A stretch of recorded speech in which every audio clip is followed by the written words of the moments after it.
Cities across the United States remain in a state of high tension tonight as the country braces itself for another wave of protests over the death of George Floyd. The unarmed Mr. Floyd, who was black, died in Minneapolis after being pinned to the ground by a white police officer. He was the latest in a string of African-American men to die through police action. There have been protests in at least 30 US cities, with violence, looting and arson in some, and several cities have imposed curfews. President Trump's national security advisor denied there was institutional racism in the US police, saying that most officers were heroes. But a lawyer for George Floyd's family accused the police officer who's been charged with his killing of premeditated murder. Well, our correspondent Barbara Pletusher is in Minneapolis for us tonight. Barbara. Rita, we've been attending a peaceful protest. It just wound up. It was sort of a moment of Sunday calm in what's been a very turbulent weekend. The National Guard troops were deployed, but they held back or stood back in this case. But over the past 24 hours, security forces have been showing more aggressive tactics in dealing with the protesters. I just want to warn you that there are some distressing images now in the report you're about to see. Another night of chaos and unrest as anger over police killings spread to every corner of the country. Penetrating the heart of political power in Washington, D.C., security agents used tear gas to push protesters away from the White House. New York's iconic streets were littered with the debris of rage over the death of George Floyd, but also giving vent to years of festering frustration with police mistreatment of African Americans. Here and in more than a dozen other cities, protesters and looters ignored curfews. Security forces rounded them up, fighting to restore order. Nearly a third of the arrests took place in Los Angeles.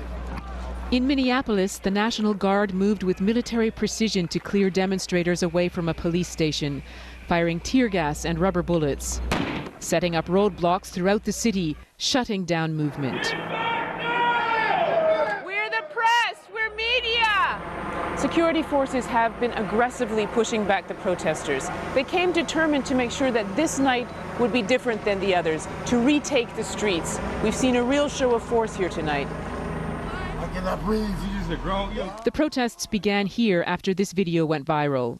The police officer pressed his knee into the neck of George Floyd and kept it there for more than 8 minutes. He's been charged with third-degree murder. Most here don't support the violence in the demonstrations, but some say without it, their voices aren't heard. We've been silent for too long. We've been peaceful. How many peaceful protests do we have to have until it gets right? So, yes, I feel like it needed to happen. There's a point of being policed where we just reach our wits' end, and this is our wits' end. This is a war, and they're not just stepping back and allowing us to win. They see this as a pivotal moment in a long struggle for racial justice. But the country is walking a dangerous line between protest and anarchy, confrontation and aggression, battering the space to find answers to the unrest. The Trump administration has called violence at protests domestic terrorism and denied systemic racism in the police force. There are some bad cops that are racist, and there are cops that are, maybe don't have the right training, and there's some that are just bad cops, and they need to be rooted out because there's a few bad apples that are giving law enforcement a terrible name.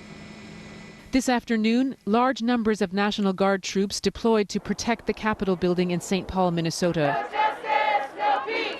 The protest was peaceful, as so many have been. But not in Philadelphia. The country is entering its second week of social disorder, one of the most turbulent periods it's seen in decades. And of course, it's just not this explosion of simmering tensions over racial justice. It's also a time of disease because of the COVID pandemic and of unprecedented unemployment. And it's a presidential election year. So turbulent times indeed. A lot is at stake, Rita. Barbara, thank you very much. That's Barbara Pletusher there. Well, in the UK, thousands of people have gathered to protest in Manchester, Cardiff and in London in solidarity with demonstrators in the US. Protesters walked to the American Embassy in southwest London and crowded together despite social distancing restrictions. They chanted Black Lives Matter in reference to the civil rights campaign group. 5 people were arrested. And protesters also gathered outside the American Embassy in Berlin. Demonstrators wearing face masks waved banners calling for justice for George Floyd. It's the second day of protests in the city.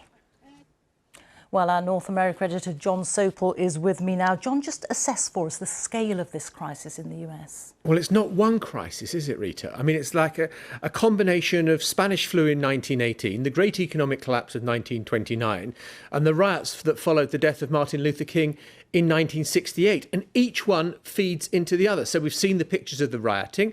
You've got 30 million Americans unemployed at the moment who are feeling that their lives are in a desperate situation. You've also got worries about this leading to an uptick in coronavirus cases because it seems glib to say it, but of course rioters and looters aren't necessarily obeying social distancing guidelines.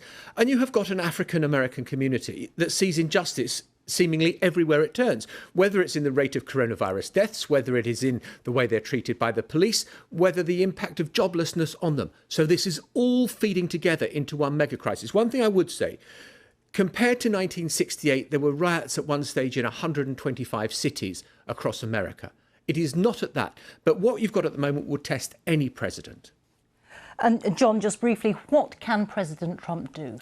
At the moment, his messaging seems to be focused very much on I'm the law and order president and denying that the protesters have much legitimacy for what they're doing. Whether that will calm the situation remains to be seen. But he's looking for a strong response across the United States.